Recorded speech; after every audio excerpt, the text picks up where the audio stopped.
Hello everyone, आज हम 6th class science का चैप्टर नंबर 2 स्टार्ट कर रहे हैं। इस वाले चैप्टर में हम देखेंगे सॉर्टिंग मटेरियल्स इनटू ग्रुप्स, यानी कि जो मटेरियल्स दिए हुए हैं अलग अलग टाइप के, उन्हें अलग अलग ग्रुप में सॉर्ट कैसे किया जाता है और क्यों किया जाता है। ठीक है, तो इन दोनों चीज़ों को अपन सीखेंगे। चैप्टर के बारे में इनिशियल इन्फॉर्मेशन दे रखी है कि इस चैप्टर से आप क्या सीखेंगे। सबसे पहले हमारे आसपास के ऑब्जेक्ट्स के बारे में सीखेंगे, उनको क्लासीफाई कैसे किया जाता है ये सीखेंगे। क्लासीफाई करने का जो इम्पोर्टेंस है वो क्या है, मटेरियल्स की डेफिनेशन क्या है और मटेरियल्स की प्रॉपर्टीज़ क्या क्या हैं, ये सारी चीज़ें ये चैप्टर कंप्लीट होने के बाद आपको थोड़ा सा आइडिया मिल जाएगा 6th लेवल तक का। हाँ, बड़ी क्लासेस के लिए थोड़ी सी और इन्फॉर्मेशन बड़ी क्लासेस में मिलेगी, पर 6th लेवल तक की जो इन्फॉर्मेशन है वो आपको यहाँ से मिल जाएगी। सबसे पहले चार्ट यहाँ बनाया गया है माइंड मैपिंग करके। इस चार्ट को थोड़ा सा समझने की अपन कोशिश करते हैं, फिर आगे बढ़ेंगे। इस चार्ट में सेंटर में दिया गया है सेपरेशन ऑफ सब्सटेंसेस, यानी कि सब्सटेंसेस को अलग अलग कैसे किया जा सकता है। तो सब्सटेंसेस की हम जानते हैं कि 3 तरह की फॉर्म होती है। सॉलिड फॉर्म में भी सब्सटेंस रह सकता है, लिक्विड फॉर्म में भी सब्सटेंस रह सकता है और गैस फॉर्म में भी सब्सटेंस रह सकता है। सॉलिड, लिक्विड और गैस। लेकिन यहाँ पे जो सेपरेशन दिया गया है उसमें गैस को कंसिडर नहीं करते हुए 2 तरह की फेज वाले जो सब्सटेंसेज हैं, सॉलिड और लिक्विड, उनका सेपरेशन दिया गया है। अब सॉलिड और लिक्विड से जो सब्सटेंसेज बन सकते हैं वो 3 टाइप के बन सकते हैं। एक ऐसे जिसमें 2 टाइप के सॉलिड मिले हुए हों, एक ऐसे जिसमें 2 टाइप के लिक्विड मिले हुए हों, और एक ऐसे जिसमें सॉलिड और लिक्विड दोनों मिले हुए हों। तो 3 टाइप की कैटेगरी बन गई, सॉलिड सॉलिड, ठीक है, solid liquid, sorry liquid liquid और सॉलिड लिक्विड। तो इस टाइप के मिक्सचर को कैसे सेपरेट किया जाता है, मतलब एक सॉलिड को दूसरे सॉलिड से कैसे सेपरेट करेंगे, एक लिक्विड को दूसरे लिक्विड से कैसे सेपरेट करेंगे, एक सॉलिड को एक लिक्विड से कैसे सेपरेट करेंगे। जैसे सॉलिड सॉलिड का मिक्सचर है, मान लो आपके पास व्हीट है, गेहूँ, और उसमें डर्ट पार्टिकल्स हैं। लिक्विड लिक्विड है, जैसे मिल्क है और वाटर है, ठीक है। या सॉलिड और लिक्विड है, जैसे कि कोई भी ऑयल है और उसके अंदर डर्ट पार्टिकल है, या वाटर है और उसके अंदर सैंड पार्टिकल्स हैं, ठीक है। वाटर है, उसके अंदर शुगर है। तो इस तरह का मिक्सचर सॉलिड और लिक्विड का मिक्सचर हो गया। तो इन्हें सेपरेट करने के अलग अलग प्रोसेसेस हैं, उनके नेम अलग अलग हैं, उन्हें अपन बस जस्ट देख लेते हैं और बिल्कुल बेसिक लेवल पे सीख लेते हैं। तो अगर पहले टाइप का देखें हम, सॉलिड सॉलिड मिक्सचर, तो यानी कि 2 सॉलिड के मिक्सचर्स हैं। जैसे मान लेते हैं कि शुगर है और उसमें साथ में डर्ट पार्टिकल भी हैं, ठीक है। तो उसको, या वीट है, मैंने बताया गेहूं, और उसमें कुछ गंदगी है, कंकड़ वगैरह हैं, तो उनको कैसे हटा सकते हैं। तो एक तरीका तो है हैंड पिकिंग, यानी कि हम हैंड से धीरे धीरे उन्हें चुनते जाएं कि जो डर्ट पार्टिकल है उसको अलग करते जाएं, शुगर पार्टिकल से उन्हें अलग करते जाएं। जनरली ये वाला मेथड तभी इफ़ेक्टिव होता है जब दोनों तरह के सॉलिड पार्टिकल्स के जो एलिमेंट्स हैं या जो पार्टिकल्स हैं वो थोड़ी बड़ी साइज़ के हों, यानी कि हैंड पिकिंग करना इजी हो, है ना। जैसे सैंड है ना, और उसके अंदर बड़े बड़े स्टोन्स हैं, सैंड है और बड़े बड़े स्टोन्स हैं, तो स्टोन्स को हम बड़े बड़े हैं तो उसे इजीली सेपरेट कर सकते हैं। तो हैंड पिकिंग सिंपल सी बात है कि हाथ से धीरे धीरे उठाते जाओ और अलग करते जाओ। दूसरा मेथड दिया हुआ है यहाँ पे सिविंग। सिविंग यानी कि चलनी से छान कर, है ना। जैसे गेहूँ को आपने देखा होगा कि चलनी से छान लिया जाता है, तो जो गेहूँ है वो नीचे निकल जाते हैं और जो बड़े वाले स्टोन पार्टिकल्स है वो ऊपर रह जाते हैं। या इसकी तरह, इसकी जगह और भी तरह के मेथड हो सकते हैं, बस ये सिविंग का मतलब होता है चलनी से छान कर, ठीक है। फिर 2 और मेथड है, थ्रेशिंग और विनोइंग। थ्रेशिंग का मतलब होता है थ्रेश करना, यानी कि पीटना, बीटिंग करना, यानी कि उसको उठाकर ज़मीन पे मारा जाता है, और जिससे कुछ जो हल्के कण हैं, वो जो लाइट पार्टिकल्स हैं वो अलग हो जाते हैं, और जो हैवी पार्टिकल्स हैं वो अलग हो जाते हैं, ये बोलते हैं थ्रेशिंग। फिर एक आता है विनोइंग। विनोइंग में विंड को फ्लो करवाया जाता है थोड़ा, जैसे यहाँ ये वाला पोर्शन है, यहाँ से ऊपर से उस पार्टिकल को डाला, यानी कि उस मिक्सचर को डाला, और यहाँ से विंड को फ्लो करा। विंड को फ्लो करने से क्या होगा कि जो लाइट पार्टिकल्स है वो थोड़ा आगे जाके गिरेंगे, और जो हेवी पार्टिकल है जो विंड से प्रभावित इफेक्टिव नहीं हो रहे वो यहीं जाकर गिर जाएंगे। तो यहाँ पे पास में तो हेवी पार्टिकल्स का हमारे पास बन जाएगा, और दूर पे लाइट पार्टिकल सेपरेट हो जाएंगे। तो ये विनोइंग, थ्रेशिंग, हैंड पिकिंग और सिविंग 4 मेथड हो गए जो सॉलिड सॉलिड मिक्सचर को डिफ्रेंशिएट कर सकते हैं, ठीक है। पूरा 100% डिफ्रेंशिएट कर पाएंगे ऐसा मैं नहीं कह रहा, लेकिन हाँ ये एक मेथड है, ठीक है।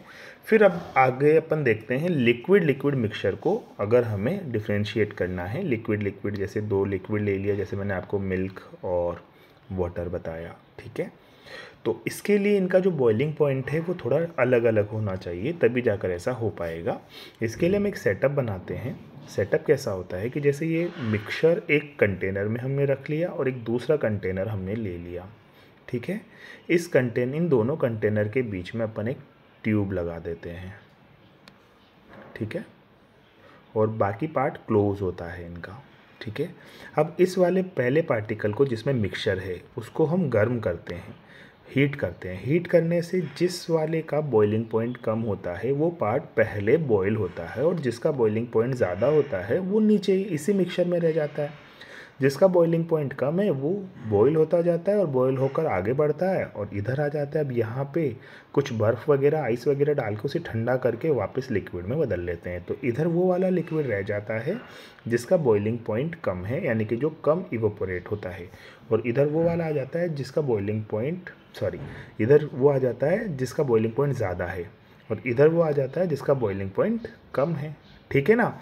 तो इस तरीके से डिस्टिलेशन मेथड को यूज़ किया जा सकता है। डिस्टिलेशन का मतलब होता क्या है, यानी कि गर्म करना और फिर ठंडा करना, यानी कि हीट करना और फिर कंडेंस करना। इवोपोरेशन और कंडेंसेशन दोनों को मिक्स करके जो मेथड बनता है वो होता है डिस्टिलेशन, ठीक है।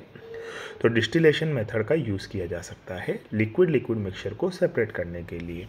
फिर अगर हम सॉलिड और लिक्विड मिक्सचर को सेपरेट करना चाहते हैं तो इसके लिए अपन 4 अलग अलग प्रोसेस यूज़ कर सकते हैं। सेडिमेंटेशन, डिकेंटेशन, फिल्टरेशन और इवेपोरेशन, कंडेंसेशन।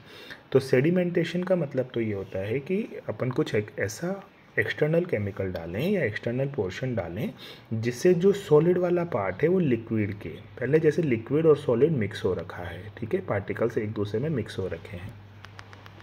अब हमने एक्सटर्नल कोई ऐसा प्रोसेस किया, ये एक ऐसी चीज़ डाली जिससे ये जो सॉलिड वाला पोर्शन था वो नीचे की तरफ चला गया, नीचे बैठ गया, प्रेसिपिटेट हो गया, और लिक्विड ऊपर ऊपर रह गया। फिर हमने लिक्विड को अलग कर लिया और सॉलिड यहीं पर रह गया। इस वाले मेथड को बोलते हैं सेडिमेंटेशन, यानी कि किसी मेथड से, किसी तरीके से ये जो प्रोसेस है सॉलिड वाले जो हेवी पार्टिकल्स हैं वो लिक्विड के नीचे चले जाएँ और लिक्विड ऊपर रह जाए।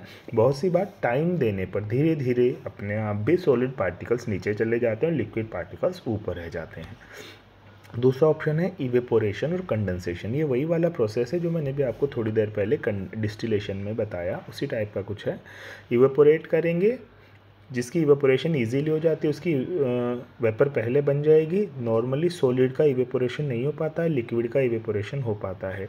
तो सॉलिड और लिक्विड मिक्सचर को जब अपन इवेपोरेट करेंगे तो लिक्विड तो उड़कर दूसरे पार्टिकल में कंटेनर में चला जाएगा, सॉलिड वहीं रह जाएगा, ठीक है। तो अगर हमें सॉलिड ज़्यादा है और लिक्विड को हटाना है तो हम इवेपोरेट कर देंगे तो सॉलिड हमारा प्योर बच जाएगा। अगर हमारा लिक्विड प्रॉपर है और हमें क्या करना है ना, दूसरा अपोजिट वाला पार्ट करना है, तो हम जमाएंगे तो जो लिक्विड है वो जो जम जाएगा, है ना। तो ऐसे भी किया जा सकता है। तो सॉलिड यानी कि सबसे पहले बेसिकली अपने को करना क्या है, एक बार फिर से समझते हैं। सॉलिड और लिक्विड का जो मिक्सचर है उसको हम हीट करेंगे तो लिक्विड वेपर में कन्वर्ट हो जाएगा। अब क्योंकि हमें तो वापस लिक्विड चाहिए तो उस हीट की हुई जो वेपर बन रही है उसको वापस कंडेंस करेंगे, यानी कि ठंडा करेंगे तो लिक्विड हमें वापस मिल जाएगा। तो एक कंटेनर में रह जाएगा पहले वाले में सॉलिड और दूसरे कंटेनर में आ जाएगा हमारा लिक्विड। ऐसे तो पहले तो आएगी क्या, पहले तो गैस आएगी, लेकिन उस गैस को अपन ठंडा कर देंगे। इसके चारों तरफ अपन ने आइस पार्टिकल्स लगा रखे हैं, ये मानो, जिससे ये काफ़ी ठंडा हो। तो फिर वो जो वेपर है ना वो इस आइस पार्टिकल से ठंडा होकर लिक्विड में कन्वर्ट हो जाएगी, ठीक है।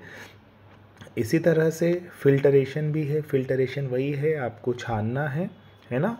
अगर आप छानोगे सॉलिड और लिक्विड में तो सॉलिड ऊपर रह जाएगा, लिक्विड नीचे चला जाएगा, तो ये फिल्टरेशन हो जाएगा, है ना। तो इस तरह सॉलिड और लिक्विड को अलग अलग करने के कुछ अलग अलग मेथड्स यहाँ पे दिए हुए हैं।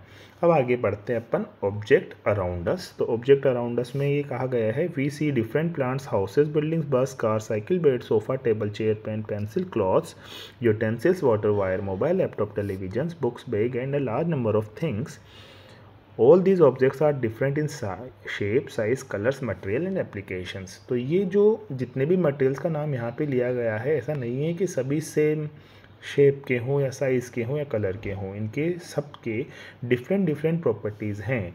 तो इन चीज़ों के बारे में, इन चीज़ों की क्लासिफिकेशन क्यों ज़रूरी है, किस टाइप से इन्हें क्लासीफाई कर सकते हैं, वो हम देखते हैं। सबसे पहले हम ये देख लेते हैं कि मटेरियल क्या होता है।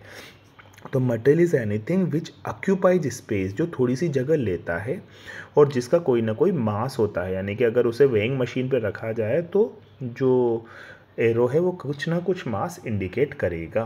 तो जिसका कुछ ना कुछ मास होता है और जो कुछ एरिया ऑक्यूपाई करता है उसे मटेरियल कहते हैं। मटेरियल की बहुत सारी प्रॉपर्टीज़ होती है जो उन्हें डिफरेंशिएट करती है। तो उनमें से एक प्रॉपर्टी है हार्डनेस और सॉफ्टनेस। तो हार्डनेस और सॉफ्टनेस क्या है? तो हार्डनेस उसे कहेंगे, मतलब जैसे क्या होता है कि कोई मटेरियल हमने लिया और हमने उसको हैंड से कंप्रेस करने की कोशिश की। अगर वो हैंड से कंप्रेस हो पा रहा है तो उसे कहेंगे सॉफ्ट मटेरियल, और अगर वो हैंड से कंप्रेस नहीं हो पा रहा है तो उसे कहेंगे हार्ड मटेरियल। जैसे स्पंज है या पिलो है, कुछ भी कॉटन है, अगर हम उसे हैंड से कंप्रेस करते हैं तो वो कंप्रेस हो जाता है। लेकिन जैसे आयरन बार है, हम उसको हैंड से कंप्रेस करने लगेंगे तो फिर वो कंप्रेस नहीं हो पाएगी, तो आयरन जो है वो हार्ड हो गया। लेकिन जैसे जो स्पॉन्ज मैंने आपको बताया, स्पॉन्ज जिसकी मैं बात कर रहा हूँ, तो वो सॉफ्ट हो गया है ना। जैसे पिलो वगैरह अगर आप देखेंगे, अगर आप उसको कंप्रेस करने की कोशिश करेंगे हैंड से, या इरेज़र है आपका, उसको कंप्रेस करने की कोशिश करेंगे तो वो हो जाएगा। तो उसको अपन क्या कहेंगे? Soft material. तो ये हो गया हार्डनेस और सॉफ्टनेस के बारे में। फिर अपन देखते हैं मैग्नेटिक और नॉन मैग्नेटिक। तो अगर मैग्नेट के पास रखने पर कोई मटेरियल अट्रैक्ट होता है तो उसे कहेंगे मैग्नेटिक मटेरियल, और कोई इफेक्ट उस पर नहीं पड़ता तो वो हो जाएगा नॉन मैग्नेटिक मटेरियल। जैसे मान लो ये मैग्नेट है और उसके पास हमने आयरन रखा, जिंक रखा, है ना, तो ये क्या करेंगे? मैग्नेट की तरफ अट्रैक्ट होंगे, तो ऐसे सभी मटेरियल्स कहे जाएंगे मैग्नेटिक मटेरियल। लेकिन अगर हमने इसी मैग्नेट के पास पेपर रख दिया या कोई प्लास्टिक आइटम रख दिया तो वो इनसे अट्रैक्ट होंगे ही नहीं। तो ऐसे मटेरियल जो कि मैग्नेट से अट्रैक्ट नहीं होते हैं उन्हें हम कहेंगे नॉन मैग्नेटिक मटेरियल, और जो मैग्नेट से अट्रैक्ट हो जाते हैं उन्हें हम कहेंगे मैग्नेटिक मटेरियल। जैसे अगर आप इस एक्टिविटी में देखें तो नाइफ है, नेल्स है, ये दोनों मैग्नेट से अट्रैक्ट होंगे। लेकिन अगर आप पेंसिल देखेंगे या ये प्लास्टिक के कुछ आइटम्स देखेंगे तो ये मैग्नेट से अट्रैक्ट नहीं होंगे। तो इस हिसाब से हम इन्हें मैग्नेटिक और नॉन मैग्नेटिक में कन्वर्ट कर सकते हैं, क्लासीफाई कर सकते हैं, सॉरी। एक और लाइन यहाँ पे फैक्ट फाइल में दे रखी है कि materials like iron, copper, gold, aluminium, silver, zinc, इनको मेटल्स कहा जाता है। तो जो सब्सटेंसेज हैं वो अलग अलग टाइप के होते हैं, मेटल्स, नॉन मेटल्स और मेटेलॉइड्स। इसके बारे में आप फर्दर क्लासेज में स्टडी करेंगे। फिलहाल आपको बस एक टर्म दे दी गई है याद करने के लिए, अगर चाहें तो याद कर सकते हैं कि मेटल्स के कुछ एग्जांपल्स हैं copper, gold, aluminium, silver, iron, mercury, बहुत सारे हैं, है ना। खैर इसकी डिटेल बाद में देखने को मिलेगी आपको।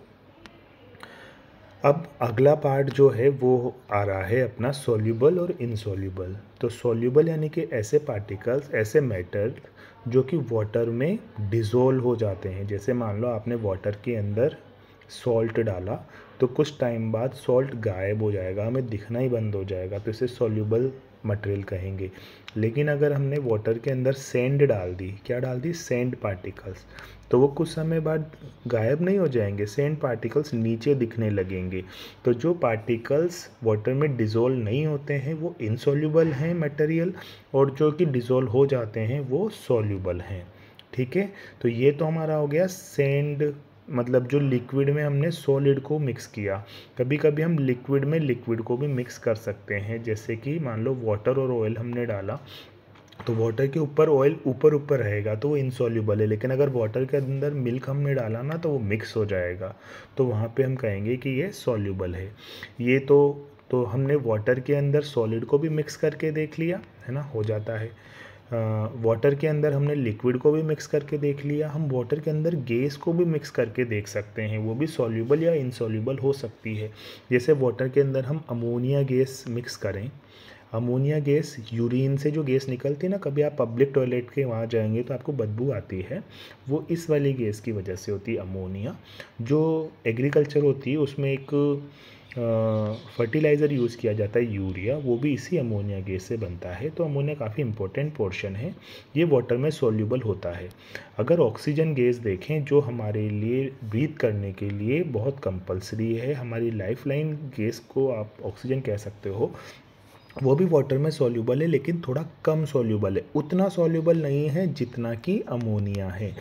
और लेकिन जो थोड़ी सी सॉल्युबिलिटी है ऑक्सीजन की वाटर में, उसी की वजह से जो एक्वेटिक लाइफ है, जो जलीय जीव हैं, मतलब पानी में रहने वाले जितने भी क्रिएचर्स हैं, वो सभी केवल इसी वजह से जीवित रह पा रहे हैं क्योंकि पानी के अंदर वाटर में O2 गैस सॉल्यूबल है। वो वहाँ से उसको ब्रीथ करते हैं, उसको यूज़ करते हैं अपने डिफरेंट फंक्शंस के लिए और अपनी लाइफ को कंप्लीट कर पाते हैं।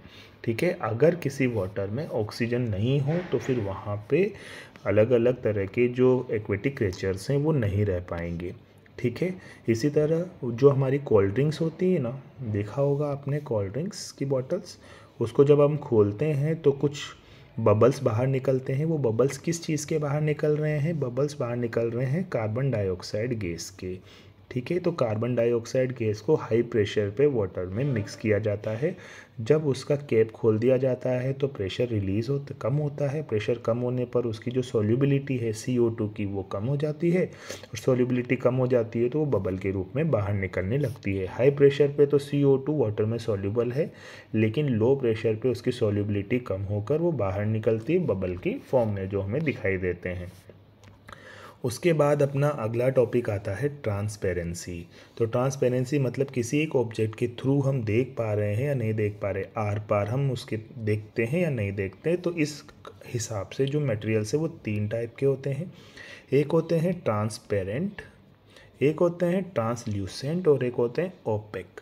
तो ट्रांसपेरेंट वो होते हैं जिसमें लाइट आर पार निकल जाती है, यानी कि हम एक आर पार देख सकते हैं, जैसे ग्लास हो गया या कोई प्लास्टिक कंटेनर हो गए, ट्रांसपेरेंट। ट्रांसल्यूसेंट जिसमें हम थोड़ा धुंधला देख पाते हैं, जैसे कि बटर पेपर हो गया या ट्रेसिंग पेपर हो गया। ठीक है, और एक होता है ओपेक जिसके हम आर पार नहीं देख पाते, जैसे वुड हो गया, लकड़ी, स्टोन, जैसे दीवार है, दीवार के आर पार हम नहीं देख पा रहे, तो ऐसे ऑब्जेक्ट्स को ओपेक कहेंगे। तो जिसमें लाइट कंप्लीटली ट्रेवल कर जाती है वो ट्रांसपेरेंट है, जिसमें कुछ पार्ट ही लाइट का ट्रेवल कर पाता है वो ट्रांसल्यूसेंट है, और जिसमें ट्रेवल ही नहीं कर पाता वो ओपेक है। तो इस हिसाब से ट्रांसपेरेंसी के हिसाब से भी ऑब्जेक्ट्स को 3 पार्ट्स में डिवाइड किया जा सकता है। ठीक है, और उनके एग्जांपल्स भी यहाँ पर दिए हुए हैं, जैसे ग्लास और प्लास्टिक है ना, ये तो है ट्रांसपेरेंट के। ट्रांसल्यूसेंट्स हैं बटर पेपर और ट्रेसिंग पेपर। ठीक है, और ओपेक कौन सा है? जैसे वुड हो गया, स्टोन हो गया, कार्डबोर्ड हो गया। ठीक है, तो ये तीनों तरह के मटेरियल्स हो गए। फिर आता है टॉपिक डेंसिटी। तो डेंसिटी के हिसाब से आपको ये ध्यान रखना है कि डेंसिटी जिसकी ज़्यादा होती है वो डूब जाता है। जैसे कि हमें ये देखना है कि कोई मटेरियल वाटर से ज़्यादा डेंस है या वाटर से कम डेंस है, तो उस मटेरियल को हम क्या करेंगे? उस मटेरियल को हम सबसे पहले पानी में डुबो के देखेंगे। अगर वो मटेरियल पानी से ज़्यादा डेंस है तो फिर वो पानी में डूब जाएगा, अदरवाइज वो पानी में नहीं डूबेगा, वो पानी में फ्लोट करेगा, तैरेगा। ठीक है, तो इस तरीके से भी किया जा सकता है। ओके, अब जैसे कि आप एक और चीज़ देखें डेंसिटी के लिए, मतलब सिंपल सी बात है कि जिसकी डेंसिटी ज़्यादा है वो नीचे रहेगा, जिसकी डेंसिटी कम है वो ऊपर रहेगा। जैसे वाटर में, ये वाटर हमने लिया, वाटर के अंदर हमने क्या डाला? सॉल्ट, अगर या सैंड डाल दी या स्टोन पार्टिकल्स डाल दिए, तो स्टोन पार्टिकल्स की डेंसिटी ज़्यादा है तो वो नीचे चले जाएंगे। अगर न्यूज़पेपर डाला या कोई भी पेपर डाला, उसकी डेंसिटी कम है तो वो ऊपर ही फ्लोट करता रहेगा। तो कम डेंसिटी वाला फ्लोट करेगा और ज़्यादा डेंसिटी वाला क्या करेगा? डूब जाएगा। इसके अलावा डेंसिटी को आप मास पर वॉल्यूम भी बोल सकते हो। जैसे आपने 2 कंटेनर ले लिए सेम साइज़ के, एक कंटेनर में आपने सैंड भर दिया पूरा, और एक कंटेनर में आपने कॉटन भर दिया। पूरा भर के अगर आप इसको उठाने की कोशिश करेंगे तो आपको लगेगा कि कॉटन वाला बहुत हल्का है और सैंड वाला काफ़ी भारी है, क्योंकि इसने गिवन वॉल्यूम में बहुत सारा मास ले आया, जबकि ये गिवन वॉल्यूम में इसका जो मास होता है वो बहुत कम होता है। तो मास पर वॉल्यूम अगर ज़्यादा है तो डेंसिटी ज़्यादा होगी, और मास पर वॉल्यूम कम है तो फिर डेंसिटी कम होगी। तो डेंसिटी को कैसे डिफाइन किया जाता है कि पर वॉल्यूम कितना मास है। तो जो पर वॉल्यूम ज़्यादा मास रखता है उसकी डेंसिटी ज़्यादा है और वो डूब जाता है। जो पर वॉल्यूम कम मास रखता है उसकी डेंसिटी कम है और वो तैरता रहता है। अब अपन आगे देखते हैं कि ग्रुपिंग करने की ज़रूरत क्यों पड़ती है, क्या फ़ायदा है। तो सिंपल सी बात है कि मटेरियल्स को जब हम ग्रुप कर देते हैं तो उनकी प्रॉपर्टीज स्टडी करना ईजी हो जाता है, हम उनको आराम से क्लासीफाई कर सकते हैं। इसके अलावा कोई इम्पोर्टेंस ज़्यादा नहीं है। तो ये हो गया चैप्टर नंबर 2। आई होप आपको इसमें थोड़ी सी हेल्प मिलेगी। Thank you.